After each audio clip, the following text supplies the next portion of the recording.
Tofu, please finish your breakfast first. No, I want to play first. I don't like it anyway. Tofu, it is not nice to leave your food like that. You should be thankful to your food and eat it respectfully.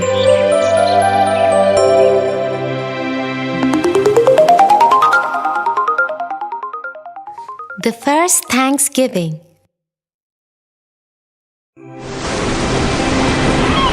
This is a very old story. It is from the year 1620, when a group of pilgrims came from Europe in a ship called the Mayflower to the east coast of United States.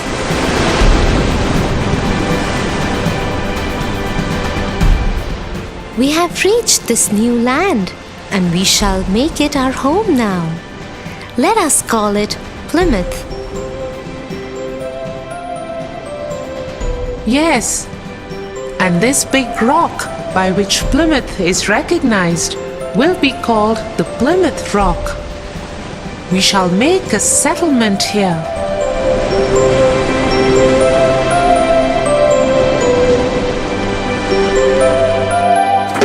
And so the pilgrims got busy trying to make a settlement in their new home. But they had arrived in the peak of winter with little resources and no food. Oh, this is such a difficult winter. We have almost no food. The men go and catch whatever fish they can find in the freezing lakes, but it is not always enough. Yes, and a sickness has taken over our people. We have lost so many strong men and women already. It is very difficult without proper food and supplies to take care of them. Yes, look at what happened to our brother James Chilton and his wife. They've both died, leaving behind little Mary Chilton. Poor Mary, she's only 13 years old, but without her mother and father to take care of her, we will have to make sure she is safe. And so Mary was taken under the care of all other pilgrims.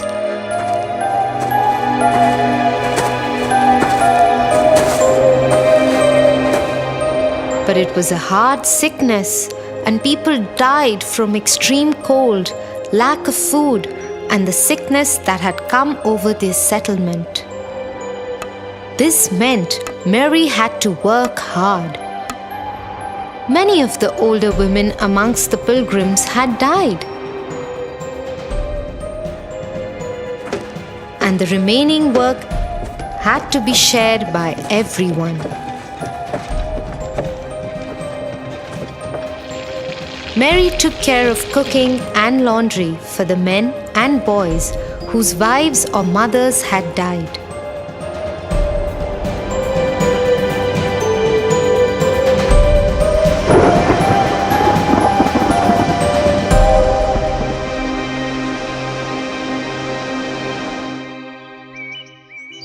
Then one day in March, two strangers called Samoset and Squanto visited the settlement. They were native Indians who lived on the land. Hello, settlers. Welcome to your new home. Thank you. Who are you? I am Samoset. I am the leader of the Abenaki people, and this is Squanto from the Wampanoag tribe. Hello, Samoset and Squanto. How is it that you speak such good English? I have had experience with other settlers who know English. We see that we are having trouble with food. Squanto here can teach you how to grow food on this soil. And so the pilgrims made new friends and learned how to grow food in their new home. They learned that using fish as fertilizers will help their crops grow better. With the help of Squanto and the other people of his tribe, the pilgrims grew a healthy crop of beans, pumpkins, and corns. To celebrate the harvest, the pilgrims invited King Massasoit of the Wampanoag tribe to the feast.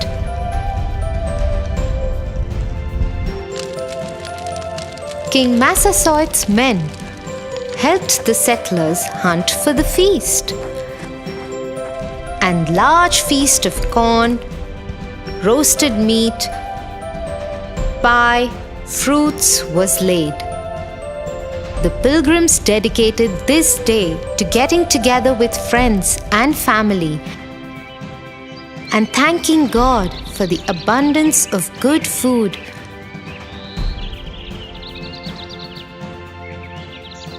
and loving people in our lives. I get it now, Tia. We should be thankful for the abundance of food we have. I shall respectfully eat whatever is served to me. That is so wonderful, Tofu. I am proud of you.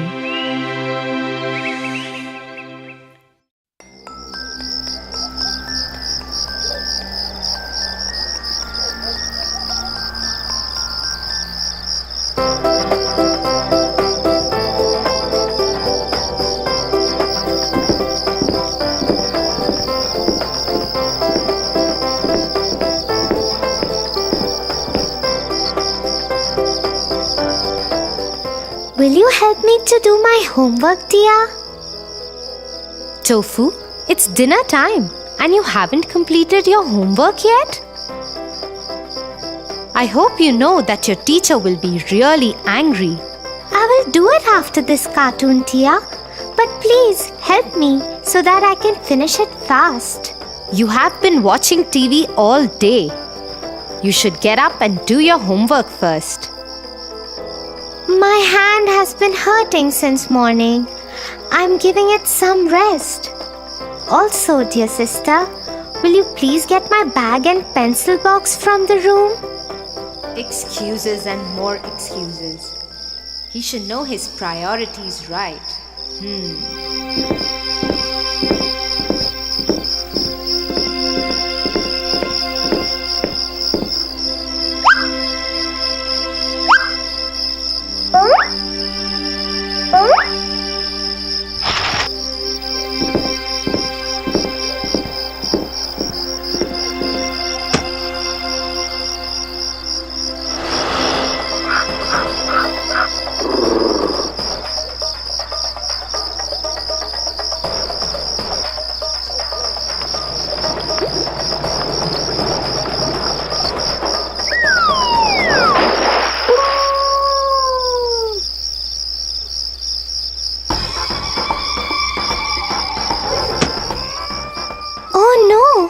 Where is my book?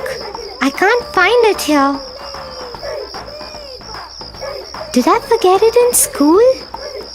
What will I tell my teacher in school? You should be more responsible, Tofu. You are a big boy now.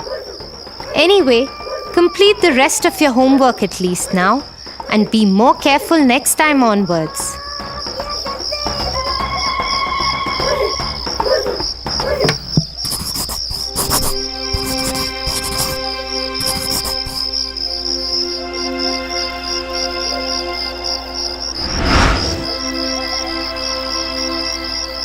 So, Tofu, let me tell you a story.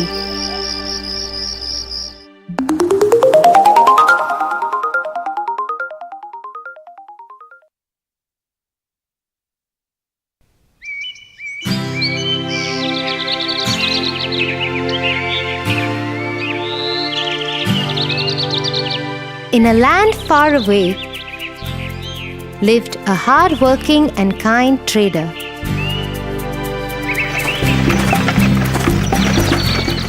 Mostly he traded in salt.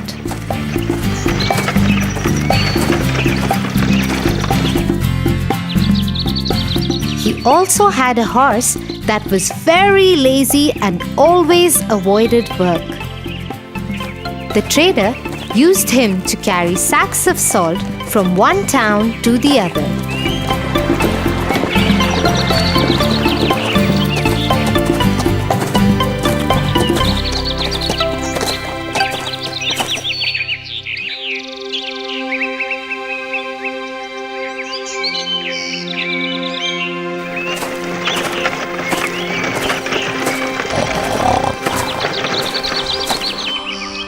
Here, let me load these sacks up and let's go to the town across the river to sell this salt. I am so tired today. Why do I have to work every day? I wish I could sleep throughout the day. But no, I have to carry these loads of salt and move.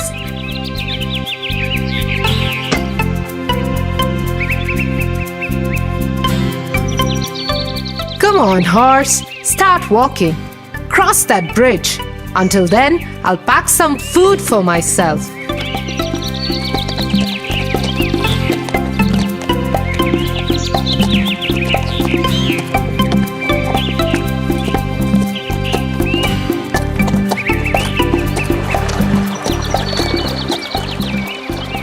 The horse was crossing the river. Suddenly, he slipped and fell into the water. As he was carrying sacks of salt on his back, the salt got wet and dissolved in the water.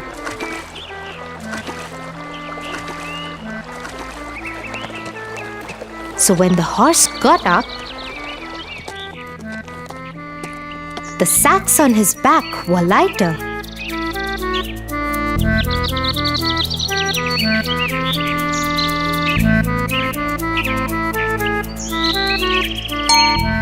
The horse thought to himself, "Wow, this seems to be a good idea. Every time I dip in the river, the salt would dissolve and my burden could be less. I must try doing this more often. I hope Master is not watching."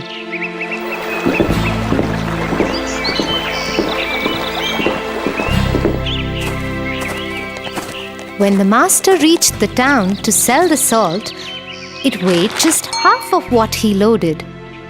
Thinking it might be his miscalculation, he sold whatever salt was left and returned home with his horse.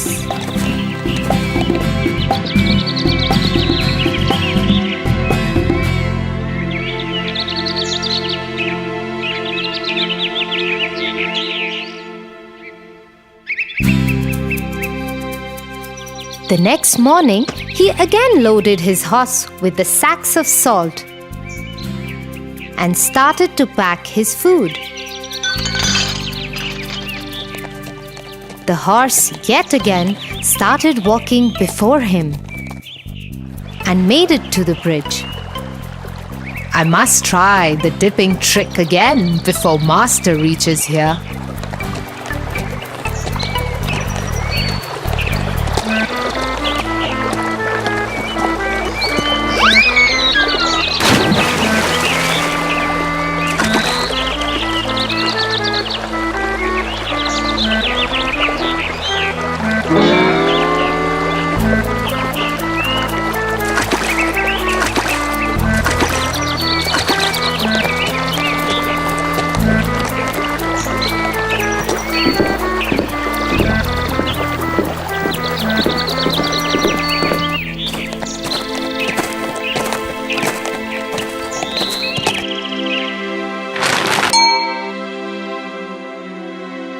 The trader got really confused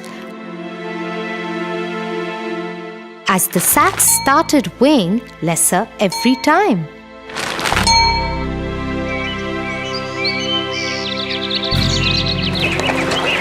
The horse purposely started slipping into the water every day so that the sacks became lighter.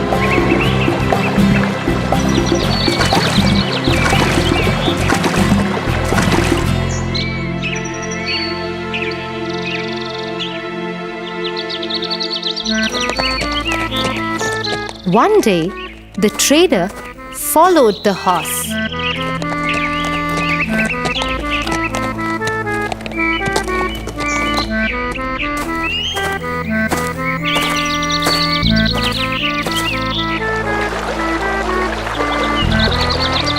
And hid in the bushes.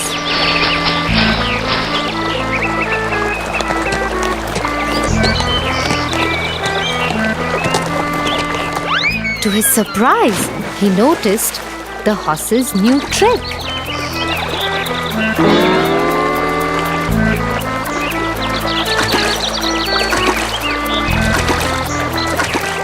Oh, that's so cunning. I must teach this lazy horse a lesson soon. So the following day, instead of salt, the trader filled the sacks with cotton and tied him to the horse's back.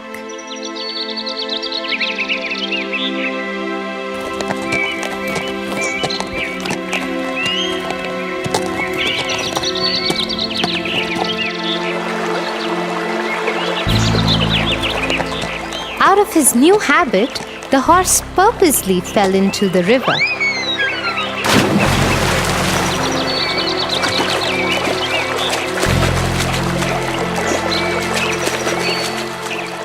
Oh no, no! What is happening today? What is going wrong? How are these sacks getting heavier? Oh, my back hurts! What? This time, as the sacks were filled with cotton, it soaked water and became heavier.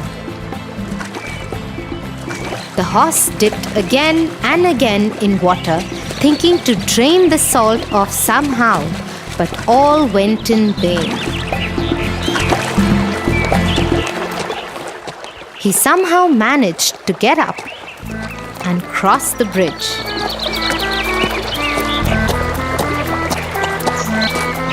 He sat on the ground and panted as the sacks had gotten really, really heavy.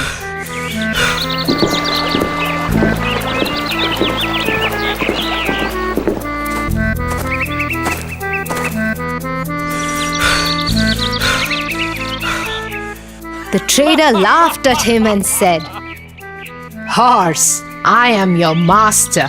This is your work. I work very hard and worship my work. I don't make excuses or find tricks to fool others and avoid work. I must teach you to never repeat this and avoid your work." The horse learned his lesson and never tried to avoid his work again.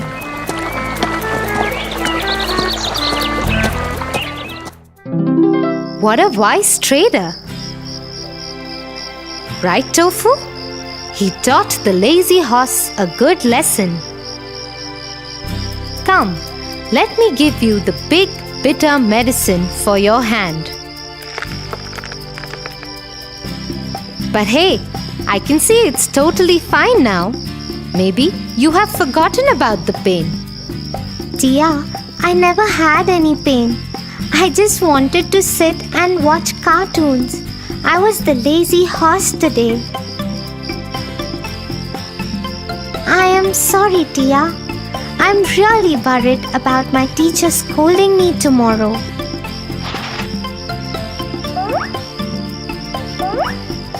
Here, take your books, Tofu.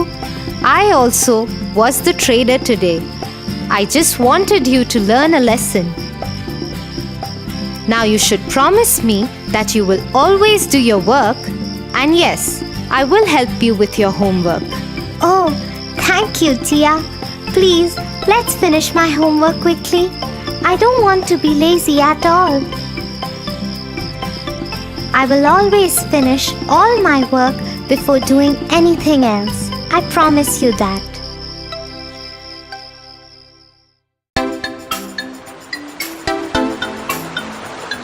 Tia, how important is it to be clever? It is important to be clever, but one should use it only for good reason, not to hurt someone. Come, I'll tell you a story of a clever monkey and a crocodile who thought he was clever but was actually a big fool. The Clever Monkey. Once upon a time, on a riverside, lived a monkey on a tree. The place was a paradise for him because just hopping on a stone, he used to reach a small island in the middle of the river, which was adorned by choicest and juiciest of fruits. In the vicinity of the island, there lived a crocodile couple. And every day they used to drool at the monkey, hopping in and out of the island. But the monkey was so clever that the crocodile couple never managed to lay their hands on the monkey. One day, the female crocodile said, Dear husband, I have a plan to nab this monkey. Ah, none of our tricks have worked with this clever monkey. What brilliant idea do you have now? The female crocodile whispered in his ears, and all he could do was laugh sheepishly. The next day, when the monkey was busy feasting on fruits on the island, the crocodile very silently went and sat on the stone.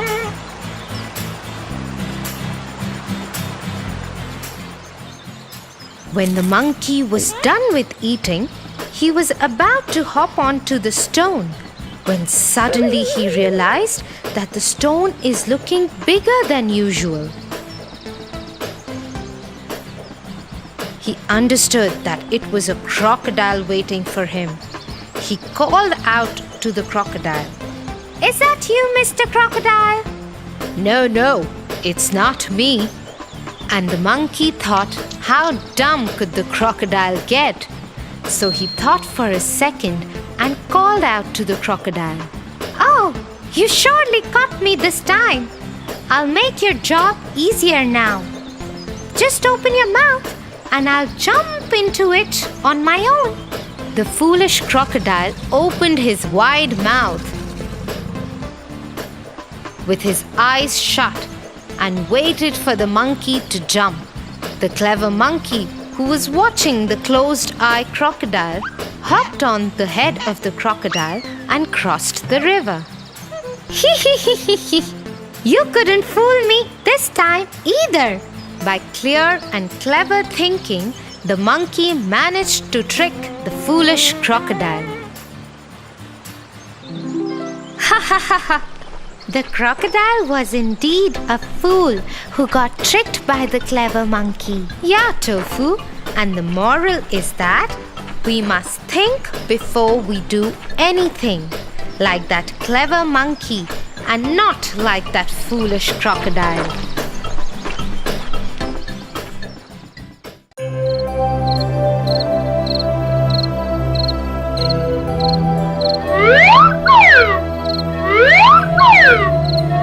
Did you have a good birthday, Tofu? Yes, very much. And look at all the lovely gifts you've got. Yes. Why? What's wrong? Nothing is wrong, but I just thought Grandmom could have got me a better gift than the single rose flower. Tofu, that's not a nice thing to say. You didn't notice her love for you that made her fly all the way across the country to be with you today. Love? But that's not a gift. Maybe you'll think differently once you hear the story of the Snow Queen.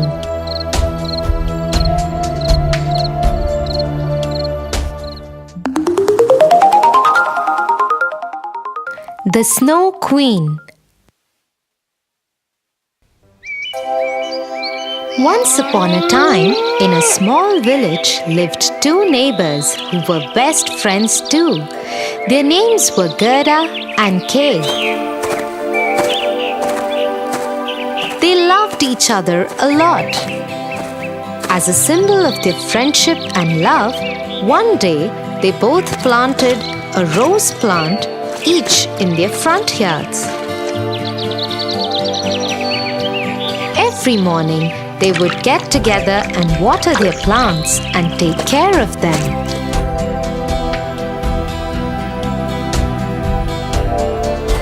When winters came, Gerda invited Kay. Why don't you come over in the afternoon?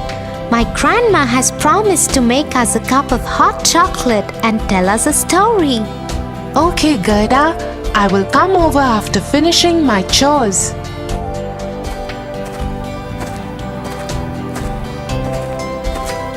As promised, Kay went to Gerda's home in the afternoon. Tell us the story of the Snow Queen, Grandmama. Bah, there is no Snow Queen. Do you still believe in such stories? Little did Kay know that the Snow Queen did exist.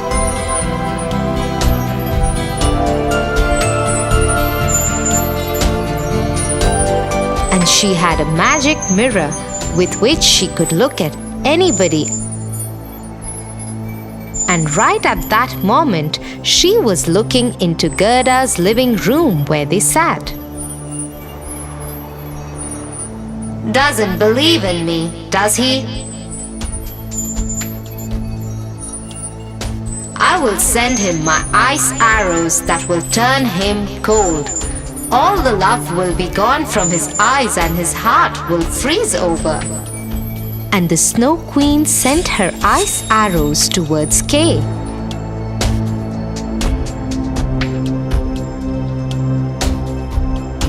As soon as they entered Gerda's home, they went straight for Kay's eyes and heart. Ouch! My eyes! What's happening? They hurt! What is wrong, Kay? Ouch! My heart! It hurts too! Kay, what's wrong? Are you okay? Suddenly, Kay's whole behavior changed towards Gerda. Oh, stop being such a wimp, Gerda. Nothing is wrong. Get away from me. Saying so, he shoved Gerda aside and went home.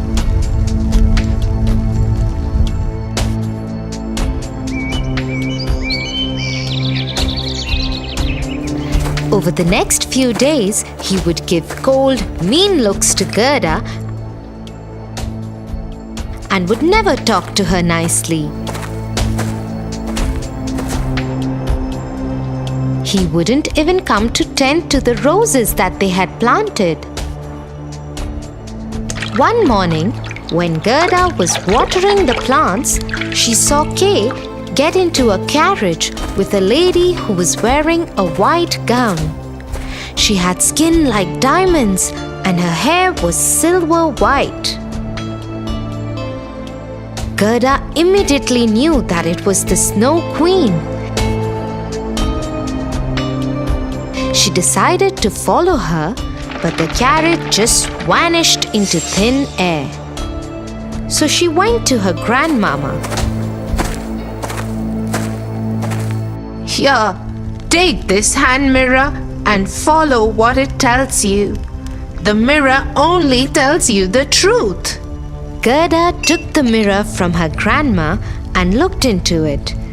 The mirror told her to find the flower garden. So Gerda went looking for it.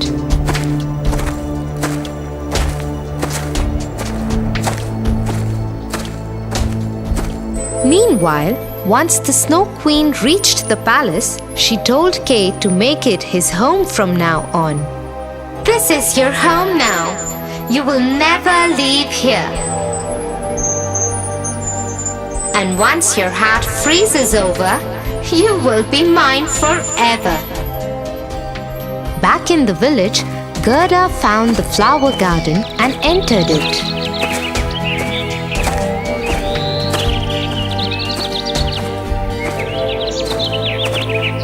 The garden was full of the most beautiful flowers Gerda had ever seen. she fell in love with them immediately. But there was no smell of the flowers. Surprised, Gerda bent down and touched one of the flowers to understand if they were real. As soon as she touched one flower, the fragrances of all flowers returned and the flower lady appeared in front of her. Thank you. You have returned the fragrance of my flowers. Who are you? I am the owner of this garden. I am the flower lady. Can you help me? Have you seen my friend Kay pass through here? He has been taken by the Snow Queen. Oh no, the Snow Queen. She is one who had taken away the fragrance of my flowers. I did not see Kay cross from here, but you should try the river outside the village. Gerda thanked the flower lady and went to the river.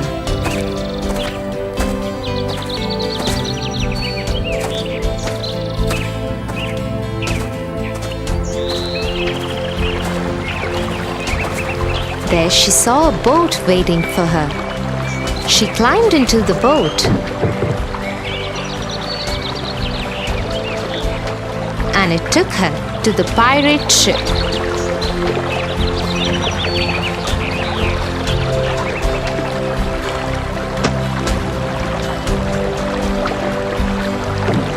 Aboard the ship, Gerda saw many pirates, including a girl pirate.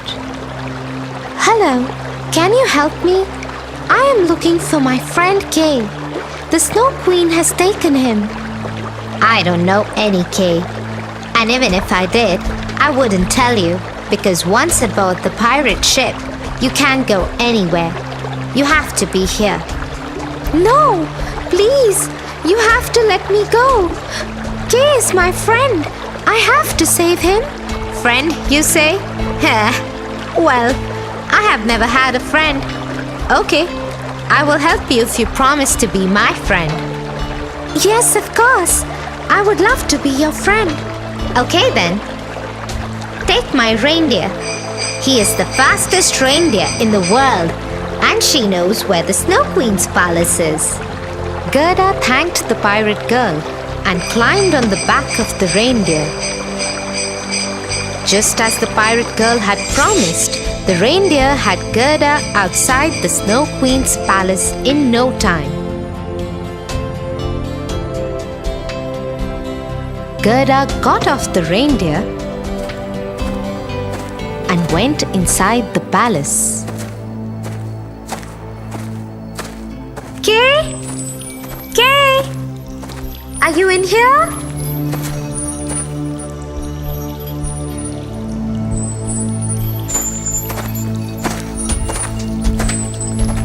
What are you doing here?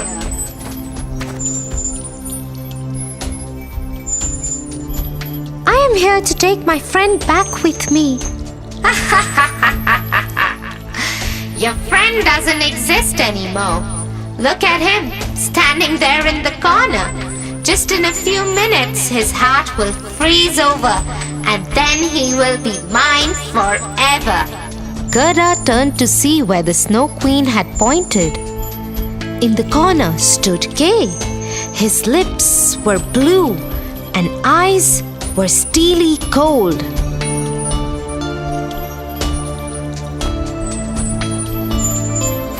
Gerda rushed to him. Kay, it's me, your friend. When Kay didn't reply, she reached out for his hand. His old friend's touch returned the color in Kay's eyes. Encouraged by this change, Gerda pushed on. Remember all the times we had fun at home? And our roses that we have in the front yard. There is no point in all this. His heart will freeze soon. Hearing this, Gerda broke down and started crying.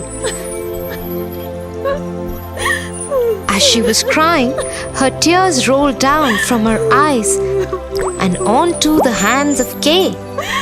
As soon as that happened, Kay looked up at Gerda and smiled. Gerda, my friend, you came for me. This is impossible. Nothing can ever turn my curse over. She tried to pull Gerda away from Kay. And that's when Grandma's mirror fell out of Gerda's pocket. When the queen looked into it, it spoke to her. Snow Queen, you have been mistaken. There is one power stronger than your curse, and it is the power of love. Hearing this truth, the Snow Queen started crying and soon dissolved in a pool of her own tears. Oh, now I feel so terrible, Tia. I think I have not been fair to Grandmom. Well, you still have time to make things better, Tofu. Yeah, you are right, Tia. I will go to her and apologize right away. Don't forget to give her a kiss and a big hug.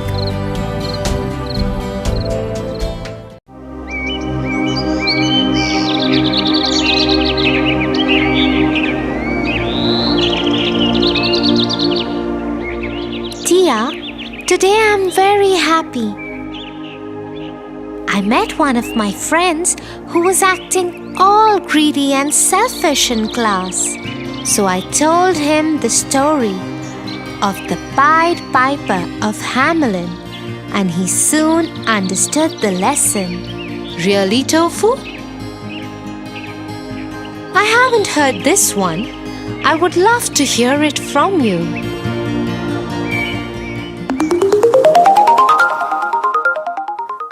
The Pied Piper of Hamelin. Once upon a time, there was a town named Hamelin.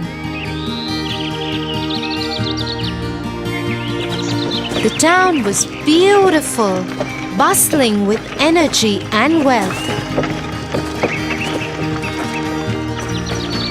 But no sooner the happiness of the town was ruined by a plague. Plague of rats.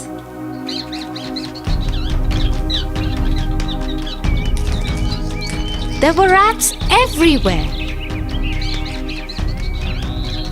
So much so that the people of the town didn't even have a place to keep a step without tripping over the rats. There were rats of every size, shape, every age and color. Nothing worked as a remedy. Not even the cats were able to control the plague of rats.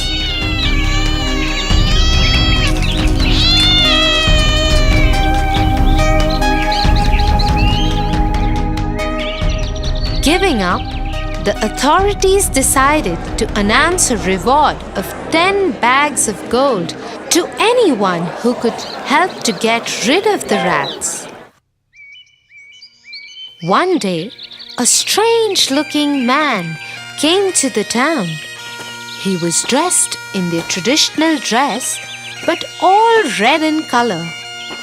With a long, peculiar nose and big, wide eyes, he adorned his head with a feather in his hat.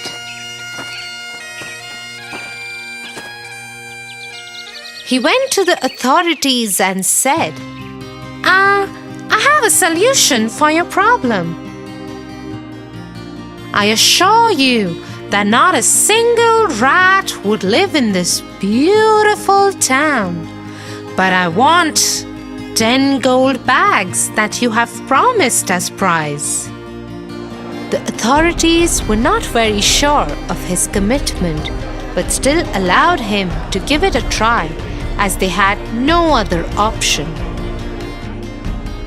Soon, the strange-looking man took out a Pied Piper from his pocket and started playing a very strange tune. Within no time, all the rats started coming out and following him.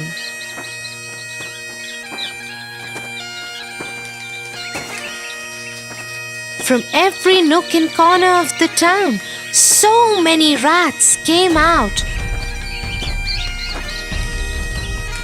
that the whole street was filled with them.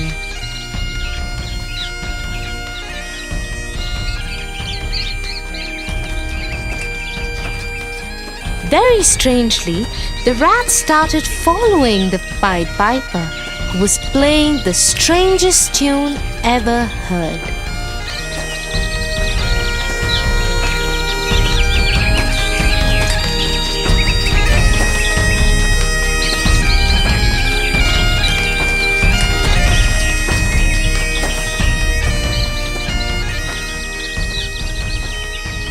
The Pied Piper took them to the town's river and entered into it. In no time, all the rats, mesmerized by his tune, fell into the river and drowned. There were rejoices in the town, celebrations all over. Soon, the Pied Piper went to the authorities to claim his prize money. But since their work was done and they thought that this plague would never return, they shunned him off and asked him to leave without giving him a single penny. What selfish people are these? I did them a favor, freed them from such a bad epidemic, and all they could care was to be greedy and ungrateful? Now look how I will teach these selfish people a lesson. The Pied Piper took out his pipe once again and started playing another strange tune.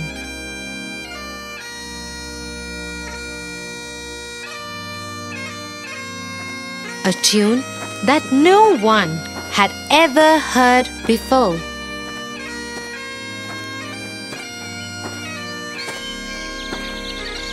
In no time, all the children of the town, mesmerized by the music, started following the Pied Piper.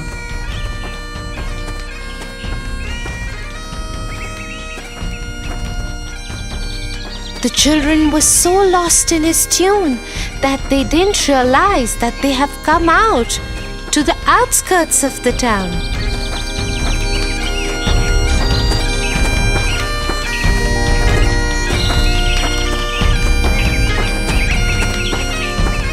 The Pied Piper took them to a cave and let them in. He kept playing the tune till all the children were inside the cave. He then closed the cave with a huge stone. Only 2 kids were left in the entire town. A boy who was hard of hearing and a girl who had hurt her legs so badly that she couldn't keep up the pace with the rest of the kids.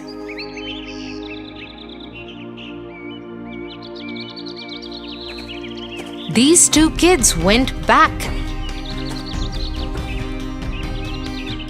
and told their parents about the Pied Piper and how he lured all the children into the cave. Soon, the authorities went begging to the Pied Piper and requested him to let their children out. This time, they promised to reward him with 20 gold bags. I don't trust you any longer. I want my prize money beforehand. Soon, he was handed over his prize money. And he left, never to be seen again. The children were freed from the cave, and the parents hugged them and cried. Watching this, the authorities said, We surely have learned a lesson. This man came out of nowhere and saved us from an epidemic. All that we did in return was to be selfish and ungrateful. He surely taught us a lesson of not to be greedy and selfish. That night, the town rejoiced and celebrated like a festival.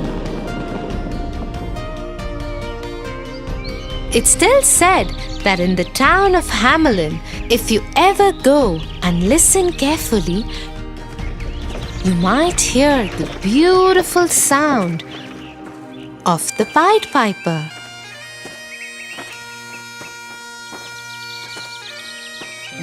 Tofu, I'm so proud of you. You must be a little naughty, but you surely are a good boy. Ha ha ha ha ha ha ha ha.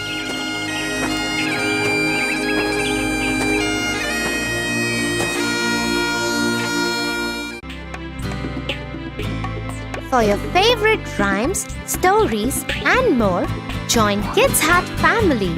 Subscribe here.